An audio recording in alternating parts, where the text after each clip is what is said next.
Terminal থাকার কারণে রাস্তার একটা সাইড বাস দখল করে আছে। প্রাইভেট বাসগুলা বা দূরপাল্লার বাসগুলা ঠিক আছে আলাদা জায়গায় থাকবে, আর লোকাল বাসগুলা তো সচরাচর যাওয়া আসা করেই রোডটায়, ঠিক আছে। তো ওই দূরপাল্লার বাসের জন্য যদি আলাদা স্পেসিফিক জায়গা থাকে তাহলে সম্ভব। একটা গাড়ি যদি কখনো রং সাইডে আসে তো ওই পাশাপাশি চেষ্টা করে যে একটা অটো রিক্সা যদি পারে ওইটার পাশাপাশি আসার চেষ্টা করে, তখন ওই জামটা সৃষ্টি হয়। অটো রিক্সাগুলো যদি মেন রোডে যদি না আসতে দেওয়া হয় তাহলে আরো ভালো হয়।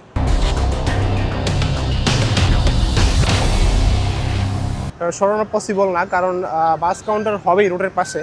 আর আমি মনে করি কি সরকারের উচিত, কারণ রুটের এই পাশে না যে খোলা কোনো জায়গার ভিতরে যদি একটা বাস কাউন্টার দেওয়া যায়, যেখানে বড় একটা জায়গা থাকবে, যেখানে বাস কাউন্টারগুলো সেখানে থাকবে, বাস রাখার মতো প্লেস থাকবে, এনাফ পরিমাণ বাস রাখার মতো প্লেস থাকবে। যদি মানে রোডগুলো মানে রোডের সাথে যদি বাসগুলো রাখা হয় তাহলে রোডটা কিন্তু অটোমেটিক ছোট হয়ে যায়। কারণ কাউন্টার যদি রোডের পাশেই থাকে তাহলে কিন্তু ওই কাউন্টারের পাশাপাশি কিন্তু বাসটাও রাখবে, তারা কিন্তু ওটার পাশাপাশি রাখবে। যদি আমি মনে করি যে একটা খোলা জায়গার মধ্যে কাউন্টার রাখা হয় বা কোথাও, তাহলে ওইখানে বাসও থাকতে পারলো আর মানুষ জনগণ বসতে পারলো, বা তাদের জন্য একটা প্লেস করে দিল, সেখানে সরকারের আন্ডারে একটা কাউন্টার থাকলো, এখানে পরিবেশটা ভালো থাকলো, তাহলে বাংলাদেশের এই এনভায়রনমেন্ট হতো না।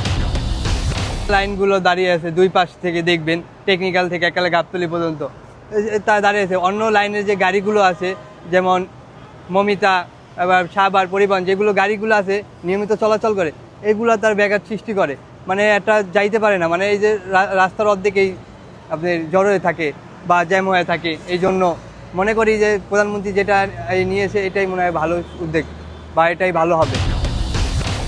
হ্যাঁ, এটা করলে তো আসলে যানজট একটু কমবে, কারণ বর্তমানে এই বাস টার্মিনাল থাকার কারণে রাস্তার একটা সাইড বাস দখল করে আছে। তো বাস টার্মিনাল যদি এখান থেকে সরে যায় তো এইটা আর থাকবে না। আর টার্মিনাল সরে যাওয়ার পরে তো আপনার যে কাউন্টারগুলো আছে, কাউন্টার থেকে শুধু যাত্রী উঠিয়ে নিয়ে জাস্ট চলে যাবে।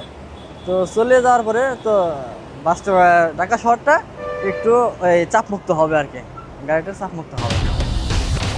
এইখান থেকে সরায় নেয় তাহলে কমবে, কারণ যদি বাস কাউন্টারের আলাদা স্পেসিফিক একটা জায়গা থাকে তো ওইখান থেকে ঠিক আছে যাত্রীরা উঠবে, দেন ওইখান থেকে রোডে আসবে বাসগুলা। এখন যদি ওই স্পেসিফিক জায়গাটা রাস্তাই হয়ে যায়, ঠিক আছে, আমজনতার জন্য এটা সমস্যার। যেমন লোকালি আমরা যাতায়াত করি, আসা যাওয়া করি, তো ওইখানে যানজট বেঁধেই থাকে। এইখানে তো প্রায় এখন যদি একটা বাস ঘোরায় এইখানে, ঠিক আছে, তো এইখান দিয়ে যাতায়াত করা সব বাস ঠিক আছে আটকায় থাকে, 5 মিনিট 10 মিনিট এরকম আটকায় থাকে, তো ভোগান্তিতে পড়তে হয়।